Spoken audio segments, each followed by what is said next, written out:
same old, wasn't it? Passing sideways, passing backwards, no penetration, not enough pace, not enough width. We don't look as though we have a cohesive plan on how to attack. We're more worried about defending than we are attacking.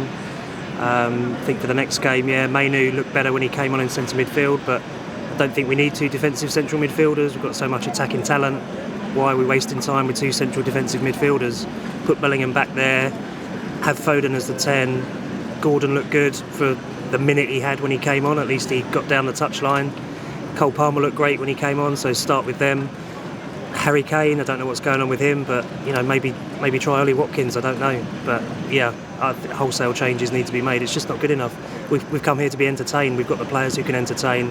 Why are we watching such dull football? It's demoralising. I think they're justified at the end. I don't agree with it at half time. I don't think that helps the team, but at the end I think we've seen 3 games that have been very, very poor. The fans have spent a lot of money coming out here. They get right behind the team. England have fantastic support, and they're served up football like that. It's just not acceptable. That's great for you.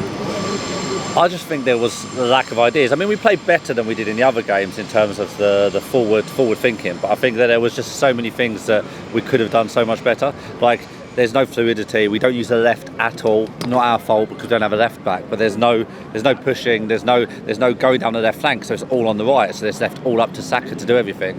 If you bring in Cole Palmer, who are you going to replace Saka? He was the only one that ran at them last night and carried the ball. So what, you bring on Cole Palmer and Saka? You can't play them both on the right. So it's like he's played with ideas just before the tournament without actually thinking of it the last 2 years beforehand.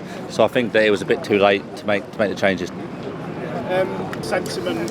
Yeah, no, I think we were talking about it earlier. We said that like throwing the cups isn't really necessarily fair, but there's always going to be a minority that would actually do that, so we can't really legislate for that. But I think it just shows the overall sentiment of the fan base that they feel that way. I think it's unfair that to necessarily say that everyone would throw a cup, but I think that the general sentiment of the booing is correct, because not at half time, I disagree with half time, but at the end I think it's fine, because we've literally come out here 3 games to watch 3 of the worst games of the whole tournament. That's widely agreed by all of the people that have watched the Euros, that England games have been the worst. And we haven't even played the best teams. We're like 21st for chances created, and we haven't even played. And okay, we're first for expected goals against, but that's against Serbia, Denmark and Slovenia.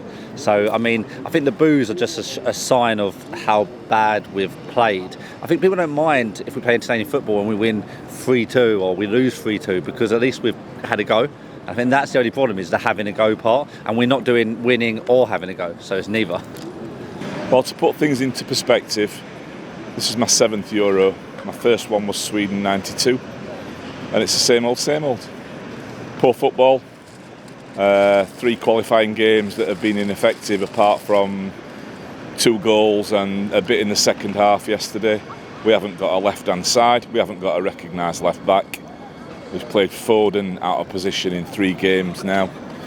Last night, Bellingham and Kane was virtually ineffective. I've played football at a decent level, and I watched Harry Kane last night, and I could have marked him. He's just got no movement. He should have brought him off, got Watkins on, or tried Tony. When the youngsters came on with a bit of flair and initiative, you saw the difference. It's too little, too late.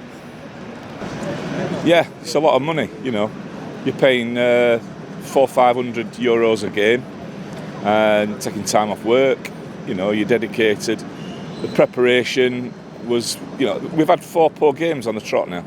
Iceland and then the three group games. So if we do get Holland in the next round, which I think it looks like, maybe it'll come to fruition, maybe it won't. But Southgate will not win a trophy. Time to go, time to bring somebody in. Personally, I would approach Jurgen Klopp. I think he would go for that, part-time, blah, blah, blah. Why not? We've had a Swedish manager, we've had an Italian manager, why not get a German manager?